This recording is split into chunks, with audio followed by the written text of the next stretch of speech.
যাবে কোথায় এদিকে আয়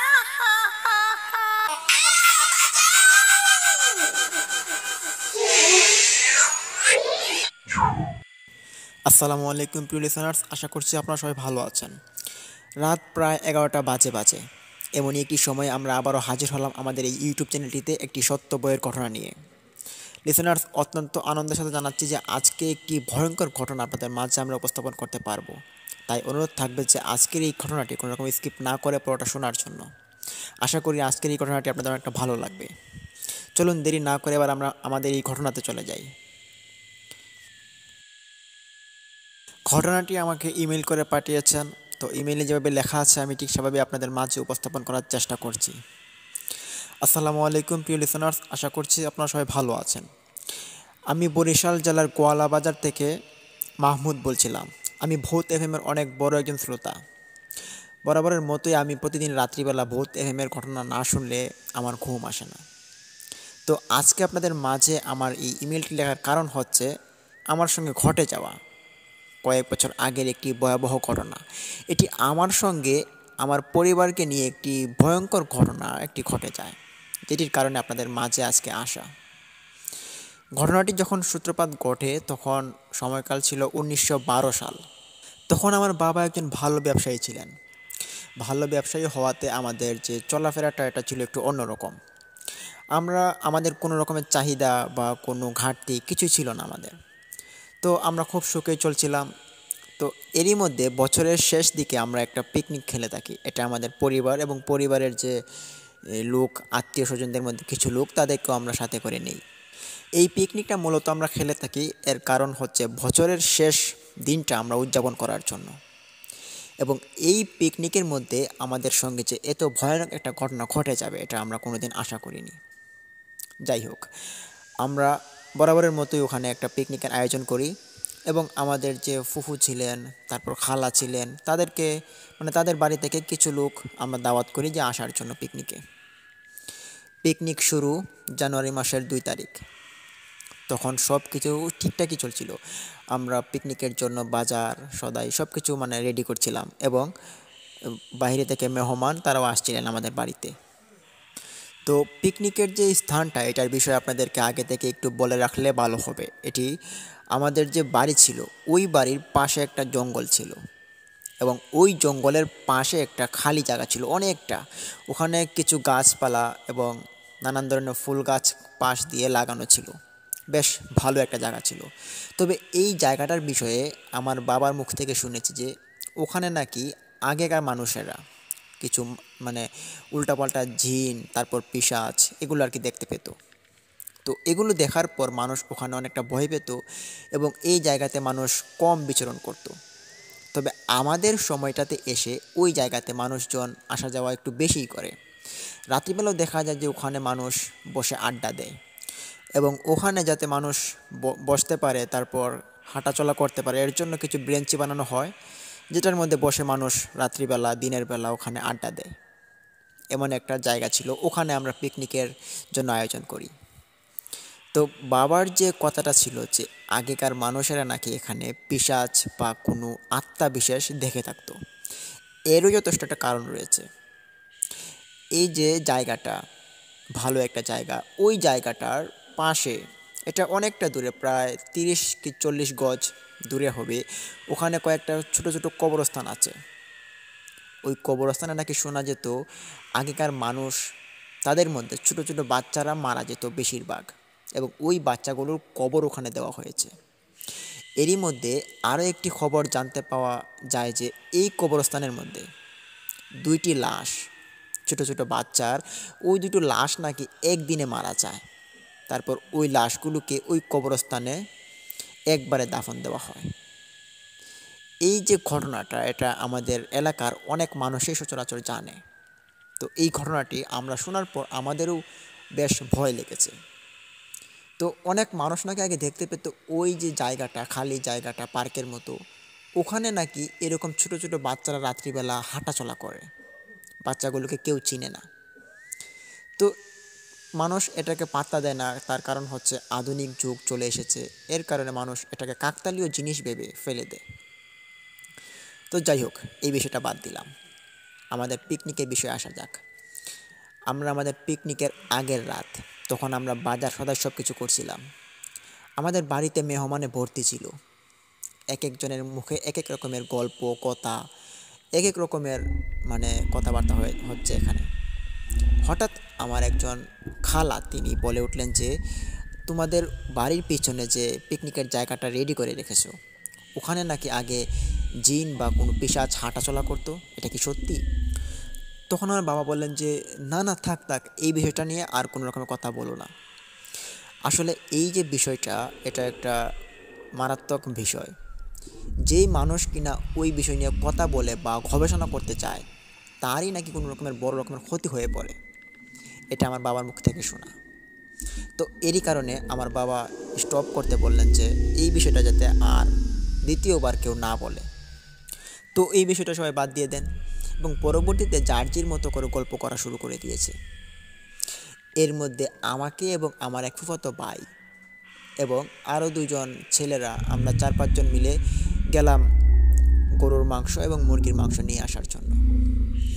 তখন আমরা ওই যে কবরস্থানের পাশ দিয়ে যেতে হবে এরকম একটা রাস্তা ছিল। তখন রাত প্রায় অনেকটা হয়ে গিয়েছিল, তো 9টা কি 10টা। তো আমাদের এই এলাকাতে অনেক মানুষ ঘুমিয়ে পড়ে সকালবেলা।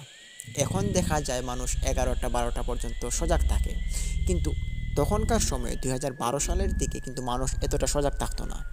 তখন কারেন্টেরও খুব প্রবলেম ছিল, আমাদের এদিকে কারেন্ট ছিল না এবং অন্যান্য জায়গাতেও কারেন্ট ছিল না, খুব অন্ধকার আচ্ছন্ন ছিল সব কিছু। এরই কারণে মানুষ ঘুমিয়ে পড়তো খুব তাড়াতাড়ি করে। তো আমরা যাই বাজারে মুরগি এবং গরুর গোশত আনার জন্য। বাজার ছিল বেশ দূরে, আমাদের এখান থেকে ভ্যান গাড়ি দিয়ে গেলে প্রায় এক একজনের 8 টাকা কি 9 টাকা করে ভাড়া পড়তো তখনকার সময়। তো আমরা 4 জন যাই, গিয়ে আমরা ওখান থেকে বাজার সদাই করে তারপর আসি বাড়িতে।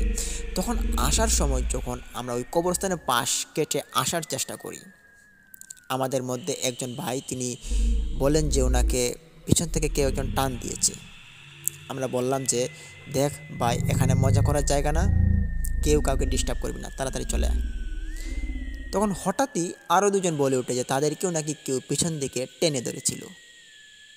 অদ্ভুত ব্যাপার, এখানে আবার কে টেনে ধরবি? ভাবলাম যে এটা আমাদের মনের ভুল হতে পারে। তৃতীয়বারের মতো আমরা আবারও এখান থেকে চলে আসার চেষ্টা করি। তখন যেটা দেখতে পারি, আমরা আমরা তখন 4 জনের মনে হচ্ছে যে আমাদের 4 জনকে কেউ পিছন দিকে টেনে নিয়ে যাচ্ছে এবং কিছু চিবিয়ে চিবিয়ে খাওয়ার মতো বাজে একটা শব্দ যেটা হয় আর কি, ওটা হচ্ছে। এরকম অবস্থাতে আমরা 4 জন ওখানে চিৎকার শুরু করে দিই। চিৎকার শুনে কোনো মানুষ আসার মতো ওখানে ছিল না, তার কারণ এই কবরস্থানের পাশে কোনো বাড়িঘর ছিল না। বাড়িঘর না থাকার কারণ হচ্ছে এই কবরস্থানের পাশে নাকি এই রকম ভুতুড়ে কাণ্ডকলাপ ঘটে, যার কারণে মানুষ ওখানে ঘরবাড়ি বানায় না। অনেকটা দূরে, প্রায় 30-40 গজ দূরে মানুষের বাড়িঘর। আমাদের বাড়িটাও ছিল প্রায় 30 থেকে 40 গজ দূরে। তো আমরা এই ঘটনার সম্মুখীন, মনে হচ্ছে পিছন দিকে বাতাস টেনে ধরেছে এবং আমাদেরকে পিছনে একবারে টেনে নিয়ে যাচ্ছে। 4 জন চিৎকার চেঁচামেচি করতে করতে হাতের ব্যাগটুকু আমরা ফেলে দিই মাটিতে। ওখানে গরুর গোশত ছিল, অনেক মুরগির মাংস ছিল। এগুলো ফেলে দেওয়ার সাথে সাথেই দেখতে পারি যে আমরা ছুটে গিয়েছি, যে অবয়ব বা কোনো বাতাস আমাদেরকে যে টেনে ধরেছিল এটা আমাদেরকে ছেড়ে দিয়েছে। তখন ওগুলো মাটিতে ফেলে রেখেই আমরা এখান থেকে দৌড়ে বাড়িতে চলে আসি। এসে বাড়িতে সব ঘটনা খুলে বললাম। তখন আমাদের বাড়ি থেকে আরও 5-6 জন মানুষ আমাদের সাথে রওনা দেন ওইটা দেখার জন্য যে ওখানে কি হয়েছে। তো আমরা সবাই মিলে ওখানে যাই, গিয়ে দেখতে পারি যে আমাদের যে হাতে ব্যাগ ছিল, ওই যে গরুর মাংস তারপর মুরগির মাংস, ওই ব্যাগগুলো ওখানে পাওয়া যাচ্ছে না। কি ব্যাপার, ব্যাগগুলো তো এখানেই পড়েছিল, তো ব্যাগগুলো কোথায় গেল? আমরা খুঁজতে থাকি নানান দিকে, আশপাশে যে দিঘির কিনারে ছিল, তারপর ঝোপঝাড় ছিল, সব কিছু আমরা খুঁজে নিই কিন্তু পাই না। তখনই হঠাৎ দেখতে পারি যে 2টা কুকুর ওখানে একটা ব্যাগ নিয়ে টানাটানি করছে। কুকুরগুলো দেখে আমাদের বেশ অবাক লাগলো, কারণ এই কুকুরগুলো বেশ স্বাভাবিক কোনো কুকুরের মতো না। এগুলো ছিল খুব লম্বা এবং স্বাস্থ্য মোটা তাজা ছিল। কুকুরগুলোকে দেখার পর আমরা একটু অবাক হই এবং তারা আমাদের ওই ব্যাগটুকুর যে মাংসগুলো ছিল ওগুলো নিয়ে ছিনিমিনি করছে, কে কার থেকে কে বেশি খাবে এটা করছে, আর কীরকম বাজে একটা শব্দ করছে তারা।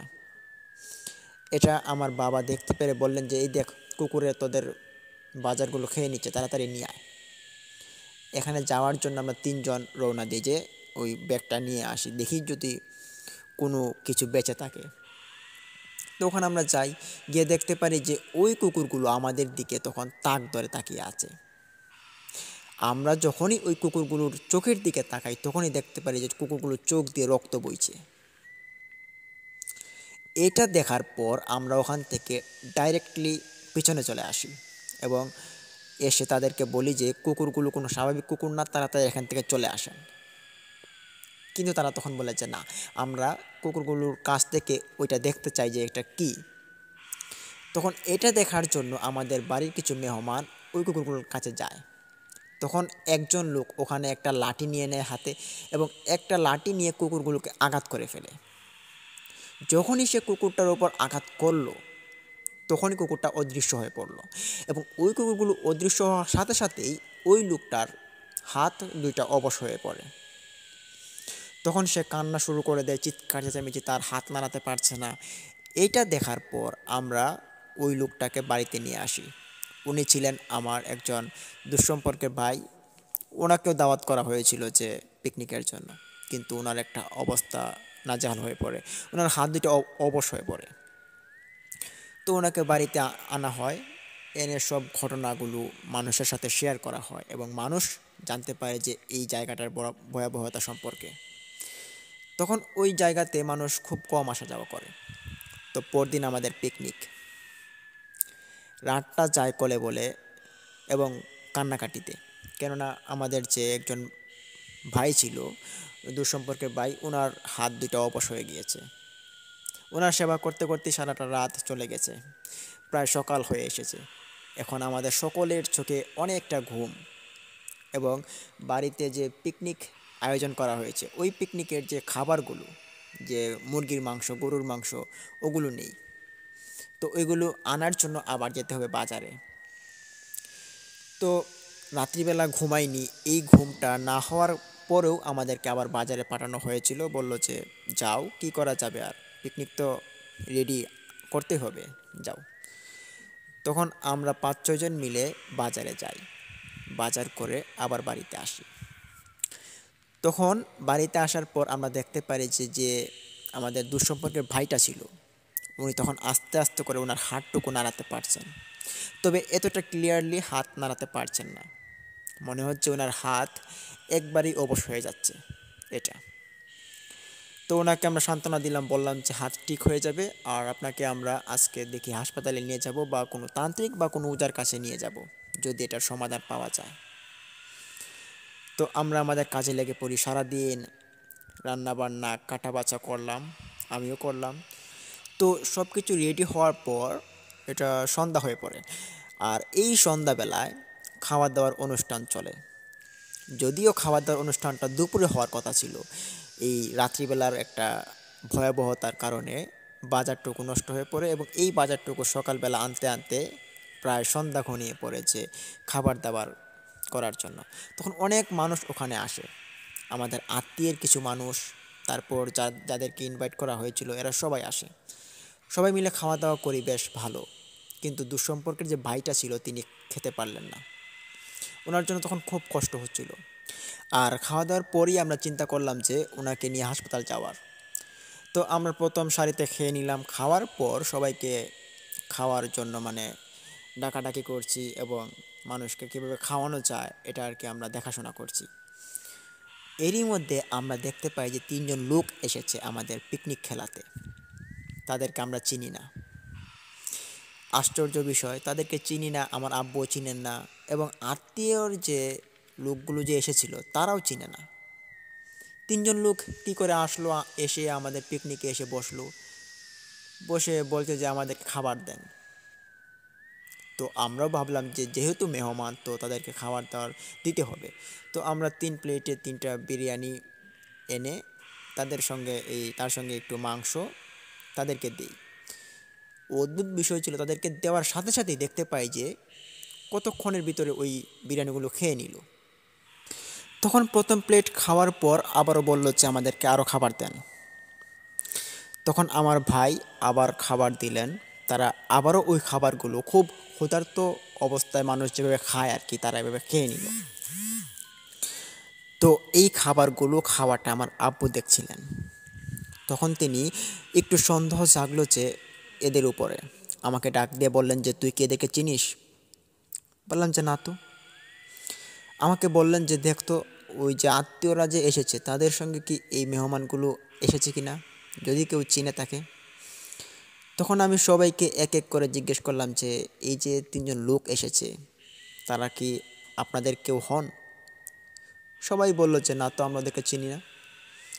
এই বিষয়টা আমার আব্বুকে এসে বলি যে এখানে আসা কোনো লোকের সঙ্গেই এরা আসেনি, তবে এরা কারা, কোত্থেকে এসেছে, এটা আমাদের একটু চিন্তায় ফেলে দেয়।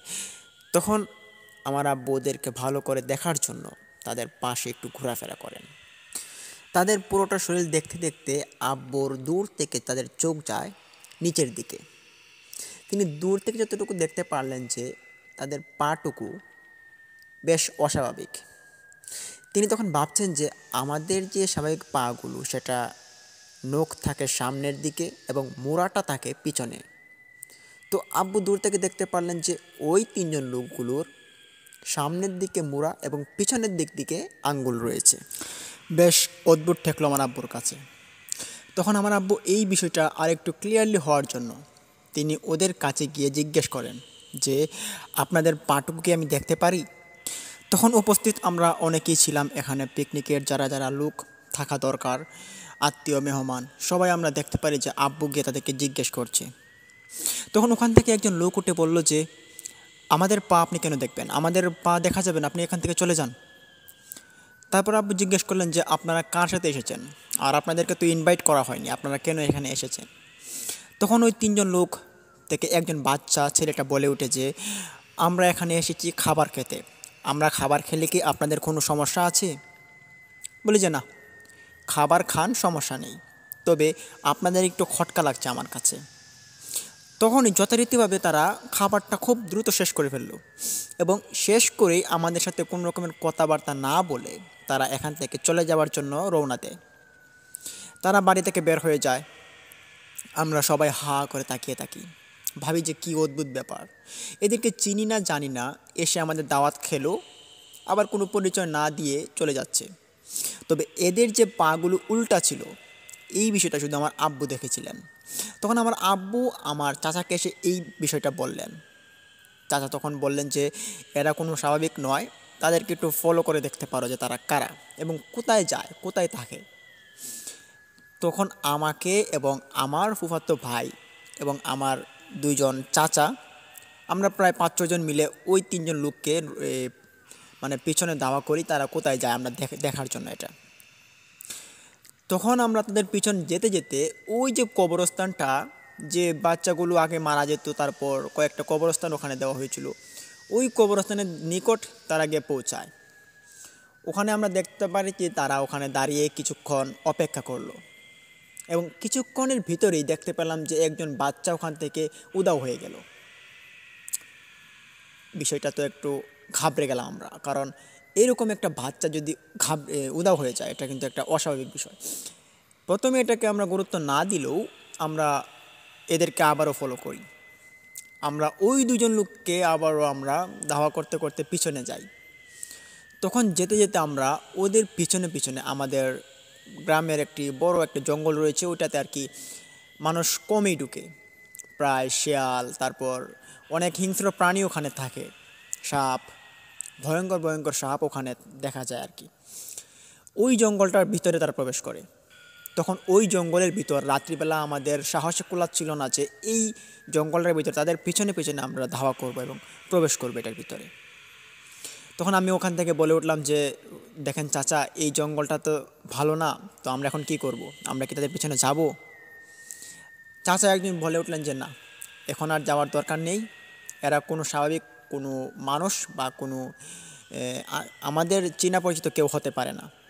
এটা কোনো অস্বাভাবিক কোনো পিশাচ বা জিন হবে। চলো ভালো হবে, আমরা এখান থেকে চলে যাই। কিন্তু এখানে একটা ঝামেলার বিষয় হলো, যেটা আমার একজন ফুফাতো ভাই, সে একটু রসিক টাইপের ছিল।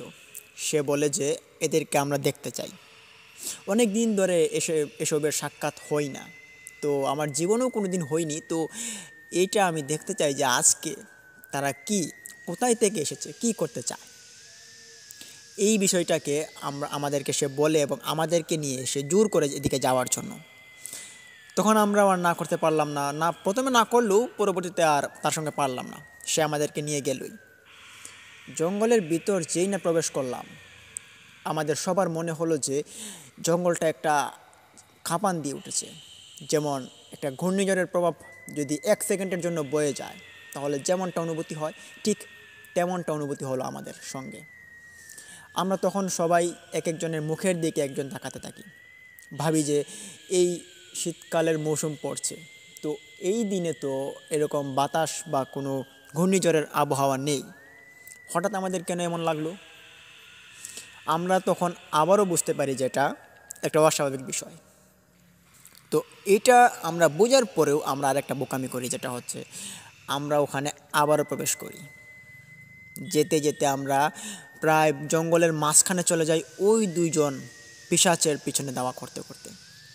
হঠাৎই আমরা দেখতে পারি যে আমাদের পিছনে থাকা একজন লোক, তিনি আমার চাচা হন, তিনি পড়ে গিয়েছেন এবং পরে আর উঠতে পারছেন না।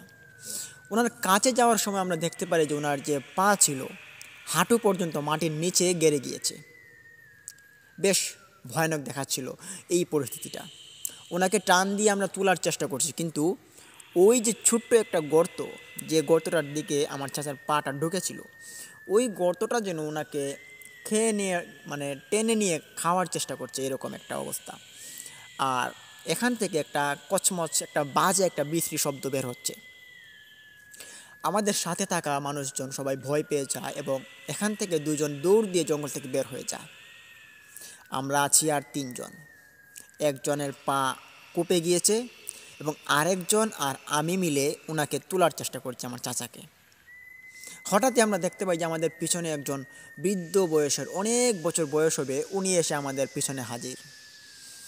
এসে আমার যে ফুফাতো ভাই ছিল তাকে টক টক করে একটা ইশারা দিল, মানে পিঠে ধরে 2টা টোকা দিল। তখন সে পিছনে ফিরল, ফিরে দেখতে পারে যে এই বৃদ্ধ লোকটা।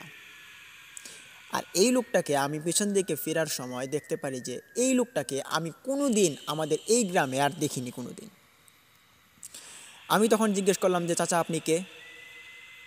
বৃদ্ধ লোকটা বলে উঠেছে, আমাকে তোমরা চিনবে না, আমি এই জঙ্গলেই থাকি, এই জঙ্গলেই আমার খাবার দাবার সব কিছু এখানে হয়ে থাকে, আমি তোমাদের মতো একজন মানুষ। তো আমার কথা এখন তোমরা শুনো, এই জঙ্গল থেকে তোমরা বেরিয়ে যাও, আর যাদের পিছন পিছন তোমরা এসেছো তাদের পিছন ধাওয়া করা বন্ধ করে দাও। আর এখন তোমাদের সাথে কি ঘটেছে, এর চেয়ে বড় রকমের ঘটনা ঘটবে যদি তোমরা এখান থেকে আর ফেরত না যাও। যদি যেতে না যাও তাহলে তোমরা আর জীবনও এখান থেকে ফিরে যেতে পারবে না। বৃদ্ধ লোকটির কথা শুনে আমার এবং আমার ফুফাতো ভাই সবাই ঘাবড়ে গেলাম, এবং যার পা, আমার চাচার যে পাটা মাটির নিচে ছিল, উনিও বেশ ভয়ে চিৎকার শুরু করে দেন। বৃদ্ধ লোকটি আবার বলে উঠলেন যে খবরদার, আপনি চিৎকার দিবেন না এই জঙ্গলের ভিতরে, এই জঙ্গলটা শুধুমাত্র নির্জনতার জন্য, এই জঙ্গলের ভিতরে কেউ এসে চিৎকার চেঁচামেচি করুক, এটা আমরা চাই না। তখন তিনি চিৎকার বন্ধ করলেন। আমি তখন বললাম যে চাচা, আপনি আমার চাচাকে একটু তুলবেন, ওনার পাটা মানে মাটিতে গেড়ে গিয়েছে, তো ওনাকে আমরা তুলতে পারছি না, আপনি যদি একটু আমাদের সাথে সাহায্য করেন, বাকিরা সবাই চলে গিয়েছে ভয় পেয়ে। তখন বৃদ্ধ বলে উঠল যে সর্বনাশ, দেখি তো এটা কোথায় গেড়েছে পাটা। তখন তিনি এসে দেখতে পারেন যে একটা ছোট্ট গাতার ভিতরে ওনার পাটা ঢুকে গিয়েছে এবং ক্রমাগত ওই পাটা আধা ইঞ্চি, 1 সুতা 2 সুতা করে মাটির নিচে টেনে নিয়ে যাচ্ছে। নিতে নিতে প্রায় হাঁটুর যে উপরিভাগটা, ওইটা পর্যন্ত নিয়ে চলে গিয়েছে। তখন ওই বৃদ্ধ লোকটি বলে উঠল যে তাড়াতাড়ি তোমরা এখান থেকে দূরে যাও, তখন আমি আর আমার ফুফাতো ভাই এখান থেকে একটু দূরে যাই এবং ওই বৃদ্ধ লোকটি তিনি আমার চাচাকে ধরলেন হাতে ধরে তিনি কি একটা মন্ত্র পড়লেন এবং মন্ত্র পড়ার সাথে সাথে আমরা দেখতে পারি যে এই জঙ্গলের যে গাছপালা ছিল এগুলো খুব জোরে জোরে দুলতে থাকে, যেমন বাতাসের মানে স্রোতে একটা ঘূর্ণিঝড় বইছে ওই জঙ্গলের উপর দিয়ে। তখন আমি আর আমার ফুফাতো ভাই দুইজন মাটিতে বসে গিয়েছি, এতটা ভয় পেয়েছি। এক পর্যায়ে আমরা ওদিকে চোখ ফিরিয়ে দেখতে পারি যে আমার চাচাকে তিনি তুলে দিয়েছেন। তো উনি আমার চাচাকে তুলে দিলেন, দিয়ে আমাদের দিকে এগিয়ে আসলেন। আমার চাচা তখন ওখানে মাটিতে পড়ে আছে, উনি জ্ঞান হারিয়ে ফেলেছেন। আমাদেরকে এসে বলছেন যে তোমার চাচা মুক্তি, তাড়াতাড়ি করে এখান থেকে বাড়ি ফিরে যাও, আর না হলে তোমাদের ক্ষতি হতে পারে। তখন আমি আর আমার ফুফাতো ভাই আমরা দুজন মিলে আমার চাচাকে কাঁধে করে নেই এবং হাঁটা শুরু করি বাড়ির উদ্দেশ্যে। তখনই আমরা শুনতে পাই যে পিছন দিক থেকে কেউ একজন ডেকে আমাদেরকে বলছে, তোরা এখানে এসে ঠিক করিসনি, যদি আর কোনো দিন এখানে আসার চেষ্টা করিস আমাদের পিছনে ধাওয়া করে, একটাকেও রক্ষা দেব না।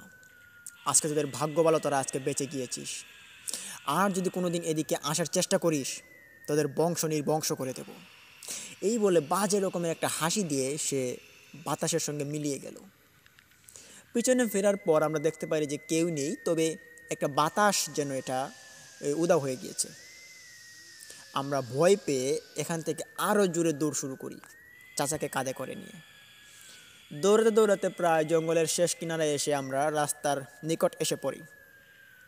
তখনই দেখতে পাই যে আমাদেরকে ছেড়ে যে তারা 2-3 জন চলে গিয়েছিল, তারা আমাদের দিকে আবার এগোচ্ছিল আমাদেরকে দেখার জন্য, মানে আমরা কি ঠিক আছি কি না। তারা তো প্রথমে ভয় পেয়ে চলে গিয়েছিল, তারপর এসেছিল দেখার জন্য। তখন এসে দেখতে পারে যে আমরা ওই জঙ্গলটা পেরিয়ে রাস্তার মধ্যে বসে আছি। আমাদেরকে এসে জিজ্ঞেস করে যে আপনারা ঠিক আছেন তো, আপনাদের কোনো সমস্যা হয়নি তো? বললাম যে সমস্যা যা হবার হয়ে গিয়েছে, তবে এখন ঠিক আছি। বলি যে চাচা অজ্ঞান হয়ে গিয়েছে, আপনারা ধরুন চাচাকে বাড়িতে নিয়ে যাই। তখন সবাই মিলে চাচাকে ধরাধরি করে বাড়িতে নিয়ে আসি। যদিও আমরা ভেবেছিলাম যে চাচা শুধু জ্ঞানটা হারিয়েছেন। তারপরের সময়টাতে আমরা আসি। তো আমরা বাড়িতে যাই, যাওয়ার পর চাচাকে বেশ সেবা যত্ন করা হচ্ছে ওনার যাতে জ্ঞানটা ফিরে। তো ওনার স্ত্রীও এসেছিলেন আমাদের বাড়িতে পিকনিক খেলার জন্য।